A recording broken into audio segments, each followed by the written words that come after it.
Welcome to Behavioral Health Today, a podcast brought to you by the Triad Network. This podcast is designed to share trending topics occurring within the world and our communities and bring them a behavioral and mental health perspective. Welcome to Behavioral Health Today, a Triad production. I'm your host, Dr. Graham Taylor. In today's episode, we're going to be resuming our conversation with Dr. Stefanie Carnes and her book, Courageous Love, A Guide to Conquering Betrayal. In our last episode, we discussed the impact of betrayal trauma on a relationship, the responses with these foundational ruptures that take place that include emotional dysregulation, attachment ambivalence, shame, and fear that are caused by the betrayal, and the opportunities to repair the attachment disruption. We're going to resume our talk today by discussing the expression of pain and the opportunities for a relationship to have a chance to heal and to grow. So you're talking about the one that gets to listen and that works to understand, has to have this holding capacity, this room to kind of hold that space. And the one that brings it and begins to share, they have to go through kind of their own work around, well, if I share this, what's going to happen? And one, as I talk about it, I have to re-experience what has been so painful to me. I got to talk about the very ways at which I've been most hurt in my life. And that's a lot. That's a lot in those moments, isn't it? I would say that for most partners, there's an innate drive to do that. You know, the vast majority of partners I work with, they want to express this pain. They it's kind of like they need to unburden themselves with the things that are the most painful about this. So I think it's actually a little bit bigger of an ask for the unfaithful person I'm not saying that they have more work. The work is different. They have to be able to have the capacity to listen and tolerate and kind of lean in, as we've been talking about. The partner's tasks are to be able to express their pain and also hang in there long enough to see the changes get made and, you know, give the opportunity for the relationship to have the chance to heal and grow. You bet. A lot of times partners in early betrayal trauma will just want to leave, right? Or that will be kind of the instinct. And what I tell partners in that situation and in the early part of betrayal trauma is to try to delay decision-making and see how the other party responds to treatment and sit back and collect data, see if they take this seriously, start taking initiative, demonstrating commitments, doing the actions that they need to take. And that will provide information on whether or not this is savable, right? Because you really have to have both parties willing to work on it. So one party has to kind of delay decision-making and hang in there, and the other party has to really demonstrate their commitment. That's right. So they're both difficult tasks. I like what you're saying, though. Each party has a role. Each party has a set of tasks. And each party has a decision to make about the level of commitment they're going to bring to this process. Stefanie, let's address some of the practitioners that listen in on this podcast that are interested in and have an opportunity to incorporate your book, Courageous Love, into their work with couples. You talk about a number of ways to kind of walk people through, or practitioners can work with those coming in to see them. Talk about how this book can be incorporated in such a kind of helpful and therapeutic way.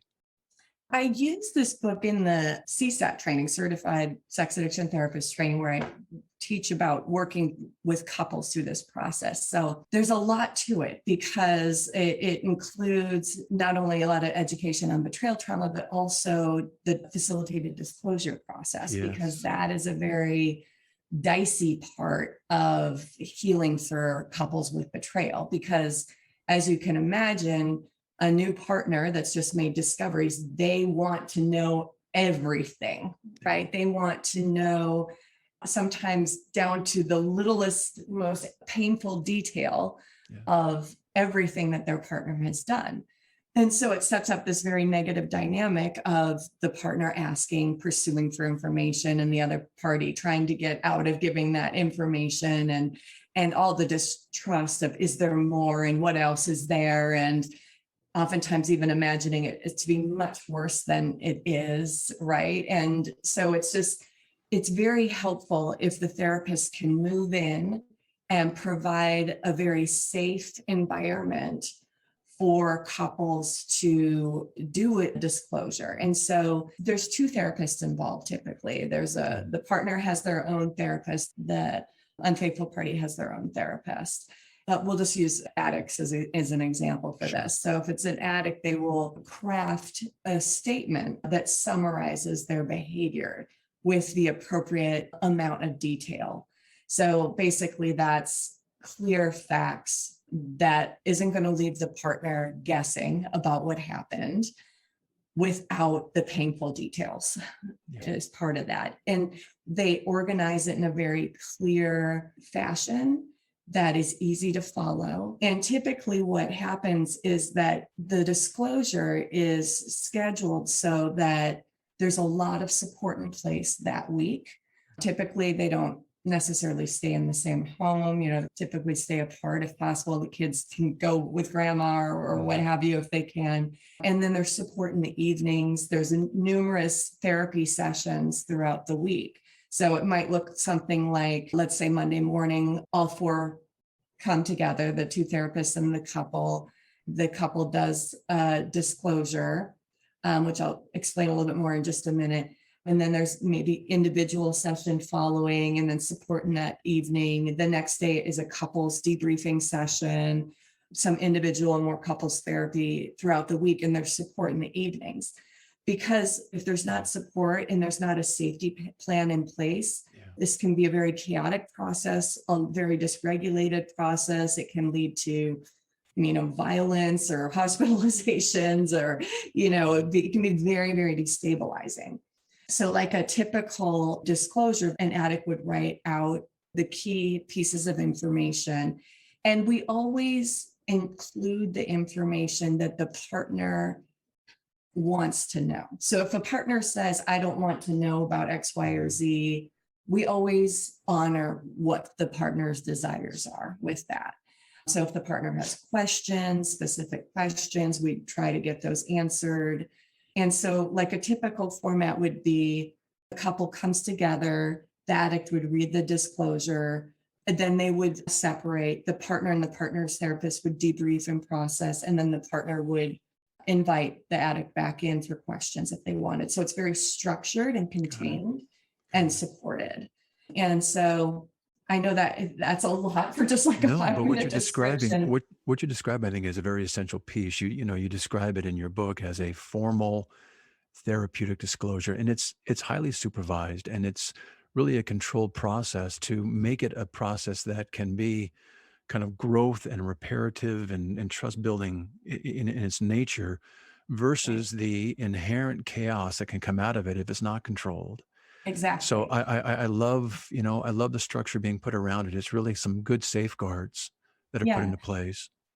Because we know this is traumatic already for partners, right? So we know that the information is going to be painful and traumatic. So it's our responsibility as therapists to try to use methods to make it as least traumatic as possible. And so typically there's this disclosure, and then what I do, I have couples debriefing in the next couple days where we process information and do couples therapy.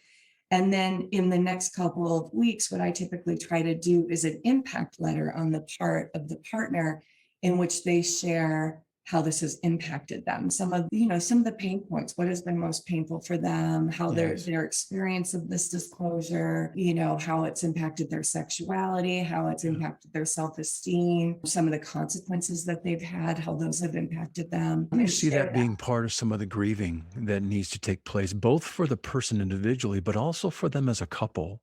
Yeah. And how that impact gets woven in there in that grieving. It's so powerful, so emotional that, I've done, hundreds of impact letters. While it's painful, it's a very reparative process because the partners feel heard. There's usually tears shed on both sides. And it's like, their chance to express their pain and the person listening.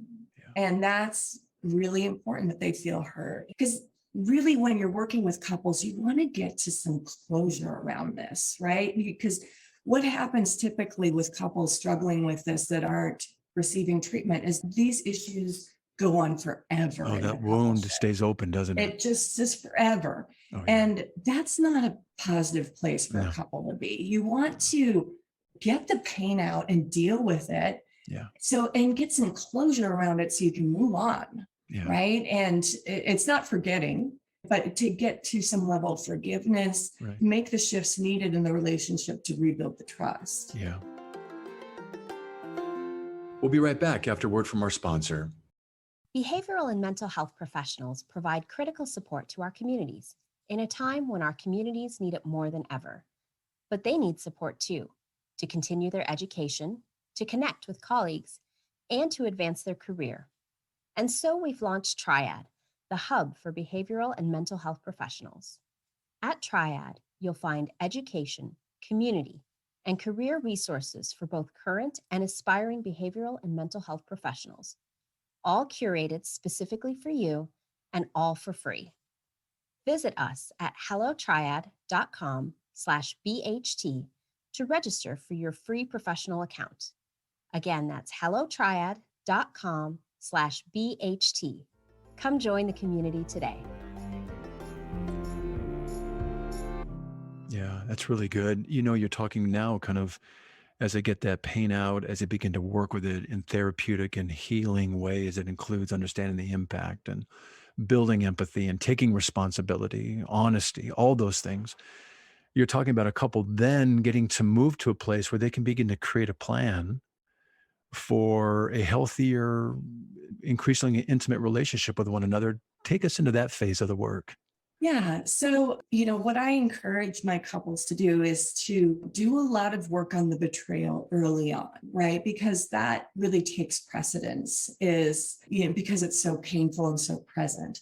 But all couples have underlying relationship dynamics and a lot of other things going on. It's never just this, right? But I found that in couples therapy, when working with these couples, is that when they come in crisis, the betrayal usually supersedes the other issues.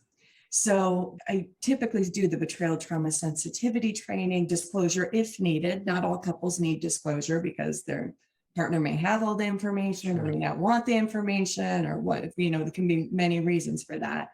But get the disclosure done and then, look at this impact process, which is sharing the impact of this. And then I have the addicts or unfaithful party do an emotional restitution, which is sort of like a formal amends, right? Which is important that there is a real genuine amends that's part of this to help get a little bit of closure around that.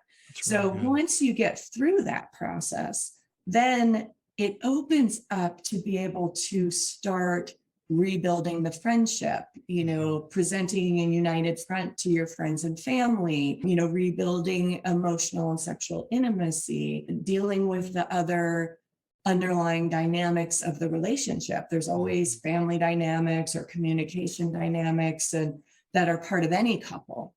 But all of that is very difficult to work on if you haven't done this previous piece. So I see it as sort of chronological for most couples, as you have to kind of work through the pain around the betrayal. And then it opens you up to being able to work on rebuilding and reestablishing a new relationship going forward. It's really good. As you're talking about this, we oftentimes think that a couple that's gone through this is going to, forever go through life limping, from the emotional impact of this and the betrayal of this. And they're only going to be as good as the trust was there in the first place.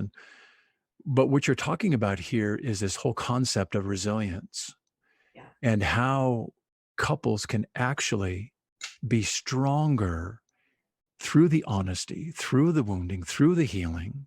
That old saying, the love grows with age. No, it doesn't. What I've come to understand, and I got this out of a book called The Shack, and it says, what grows over time is not love. What grows over time is the knowing of each other.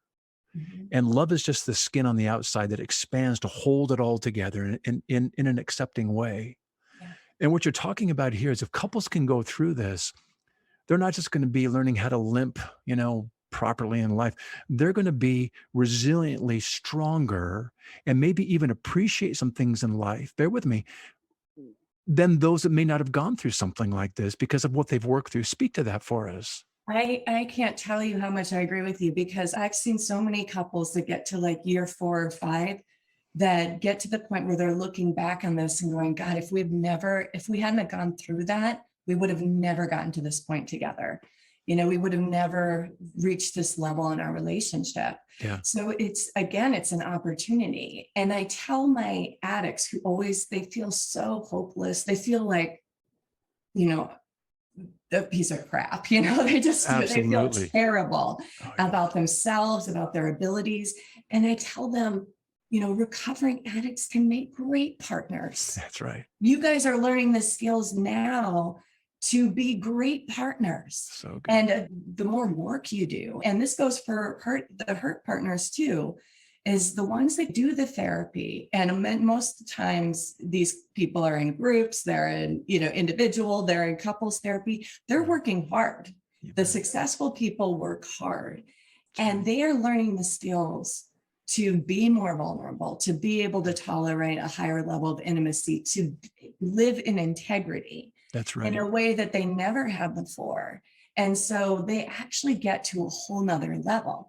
They sometimes can't see that at the beginning, or they feel hopeless about it. So I'm always trying to remind them, to take the long vision of where they can imagine themselves being in 5 years.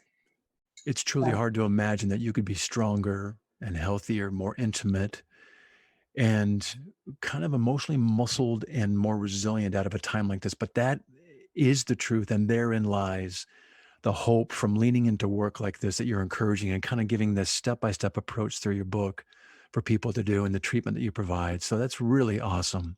I know we're kind of winding down in our time, and it's been awesome to be with you, but I'd love to have people get some resources for you about your book, Courageous Love, the Meadows Behavioral Health Care, and the Institute for Trauma and Addiction. Give us some resources that they can get a hold of you through. Sure. Yeah. So if you're a therapist and you want more training, go to ITAP. We have trainings for people that want to work with addicts and partners, and also people that just want to work with partners. If you want to work with betrayal trauma, we have a certified partner trauma therapist training. Go to iitap.com.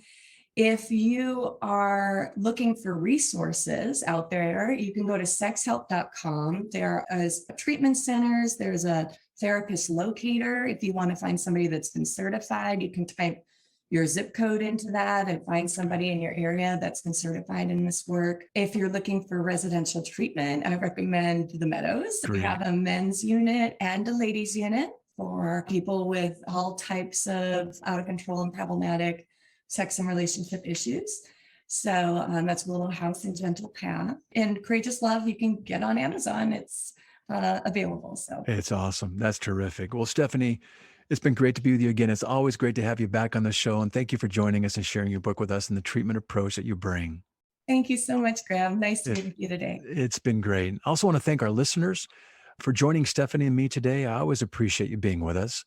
I want to remind you that this episode and its resources and all the other shows that we have can be found on our webpage at triadhq.com/BHT. So go check out our website, triadhq.com/BHT, and explore our archive of podcasts and resource materials like the one we're doing here with Stefanie today.